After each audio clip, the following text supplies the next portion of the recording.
Сентера компаниясы Құмтөрдү Кытайлык компанияга сатышы ыктымал. Бул тууралуу айрым жалпыга маалымдоо каражаттар жазышууда. Маалыматка караганда Сентера Кытайдын Шадон Голд компаниясы менен өз ара сүйлөшүү жүргүзүп жатыптыр. Бирок бул маалыматты аталган компания четке кагып, эгер Құмтөр боюнча башка тараптар менен сүйлөшүү жүрсө, кыргыз өкмөтү сөзсүз кабардар болмок деп расмий билдирүү таркатышкан.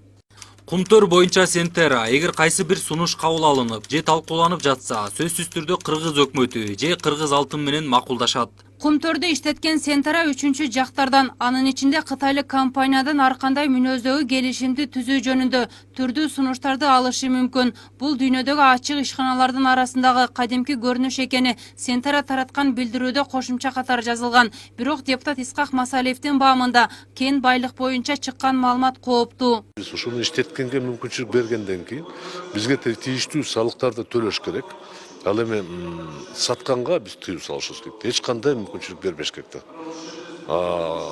Бир гана мамлекет элдин атынан ушундай чечимдерди кабыл алышы мүмкүн. Анда премьер-министр алдыбызга келип, мен ушул чечимге баратам, мен өзүм мойнума жоопкерчилик алам, мынчага сатам деп ачык эле айтсын да. Жашоонун жолдору менен эмес. Мен ойлоп атам, бул туура эмес кадам болот, эч кимге саттырбаш керек, мүмкүнчүлүк бербешибиз керек. Иштете албаса, кайтарып берсин өкмөткө. Масалиев Конституцияда ген байлык элдин мүлкү экени жазылганын кошумчалап, аны сатууга мамлекет жол бербеши керек дейт. Анткени гендин алдында учурда болжол менен 700 тоннага жакын алтын болушу мүмкүн. Ал эми саясатчы Азимбек Бекназаров Сентера Құмтөрдү сатканга юридикалык жактан толук укугу бар экенин айтат. Юридикалык жактан укугу толугу менен бар. Сентера сөз түрдө сатып берет.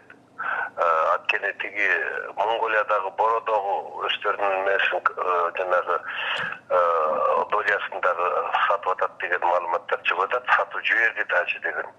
Ошондуктан биздин Құмтөрдөгү сатып берет. Эмчин дегенде Құмтөр аягы келип, бул коррупциялык келишим аягы келип чыр болот. Эгерде биздин бийлик, жаңы бийлик азыр ошону денонсация кылса, алар куружалар калат. Ошон үчүн алар колунан келишинче эртерээк сатып бергенге аракет кылышат.